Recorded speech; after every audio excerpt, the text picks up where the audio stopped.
Vicepresidente Bolzonello, quest'oggi al Salone del Libro un ospite speciale, il Presidente del Senato Grasso, che come gli ha raccontato il Friuli Venezia Giulia e quello che poteva vedere in questo stand? Abbiamo avuto l'onore del passaggio del Presidente del Senato qui da noi. Mi sono permesso semplicemente di dire: guardi Presidente, il legno, quindi il nostro saper fare, la nostra, che significa poi anche però manifattura, industria eccetera eccetera, abbinato alla parte culturale, quindi i nostri grandi festival, le nostre case editrici e l'insieme di questo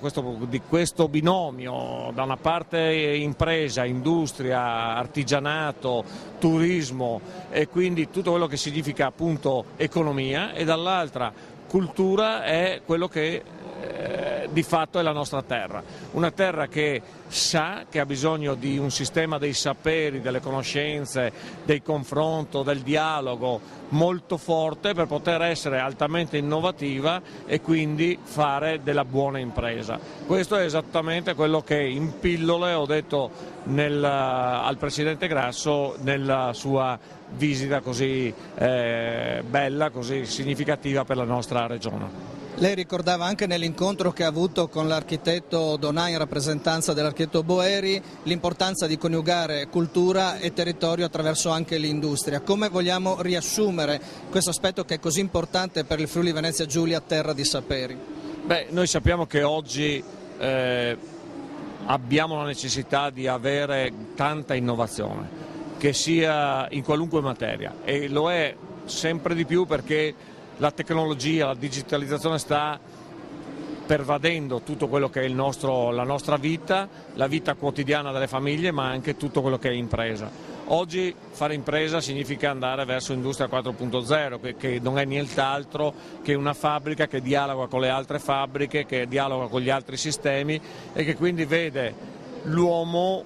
mettersi accanto anche alla parte tecnologica e ridisegnare il modello di fare impresa. Questo significa però anche un interrogativo per il futuro, che anche il mondo delle nostre comunità cambierà. La parte sociale sarà molto diversa, avremo fabbriche dove ci saranno da un lato meno persone non qualificate e più persone qualificate, avremo un modo di fare impresa diverso, eccetera eccetera. Tutto questo significa anche quindi guardare a nuovi modelli di società e quindi significa avere un substrato culturale molto forte, molto preparato per far sì che tutto questo possa succedere nel modo migliore, senza traumi e anzi con un miglioramento della vita dei nostri cittadini. Promosso quindi il connubio cultura e impresa, che cosa ci dovremmo aspettare per il Salone del Libro del 2018? Qui ci sono un po' di ragionamenti su cui stiamo facendo. Uno è quello di, forse, vedremo, ci stiamo ragionando, stiamo parlando, di essere la regione ospite per il 2018 del Salone del Libro, ma la cosa che mi piace mettere sul tavolo e che probabilmente realizzeremo è quella di creare un connubio fra Salone del Mobile e Salone del Libro, e quindi attraverso la nostra filiera del legno, così importante per la nostra economia, riuscire a far dialogare questi due saloni ed essere presenti in tutti e due i saloni con tutto